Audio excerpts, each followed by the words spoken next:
High, আমি সুস্মিতা। তোমাদের সাথে আজকে আমি শেয়ার করব what I it in a day. তো এখন সকালটা প্রতিদিনই আমার শুরু হয় রাত্রে ভেজানো ড্রাই ফ্রুটস দিয়ে। আর ওগুলো খাওয়ার পর আমি সব দিন যে একই রকম খাবার খাই তা না। আজকে যেমন খেয়েছিলাম একটা ডিম সেদ্ধ, আর তার সাথে বানিয়েছিলাম আজকে আলুর পরোটা টক দই দিয়ে, ওটাই খেলাম। আর তার আধ ঘন্টা পরে খেলাম আমি এখানে একটা ডাবটা আমি প্রায় প্রতিদিনই খাওয়ার চেষ্টা করি, কিন্তু সব দিন হয় না। 12:30টার দিক করে খিদে পেয়ে গিয়েছিল, এখানে মসুর ডাল সেদ্ধ খেলাম, যেটা গাজর দিয়ে বানানো ছিল।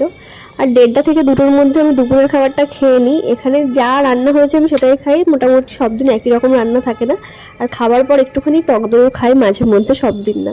আমার সেরকম বেশি কিছু ওষুধ নেই, এখানে ভিটামিন মিনারেলস আর একটা হজমের সিরাপ আছে, ব্যাস এইটুকুই। হাতের সামনে যা ফল থাকে সেগুলোই প্রতিদিন ভাত খাবার আধ ঘন্টা 1 ঘন্টা পর আমি খাওয়ার চেষ্টা করি। আজকে যেমন খেয়েছিলাম পেয়ারা আর লিচু। সন্ধ্যেবেলার চা তো আমি কোনোভাবেই মিস করি না, বিস্কিট দিয়ে এখানে আমি চা খেলাম।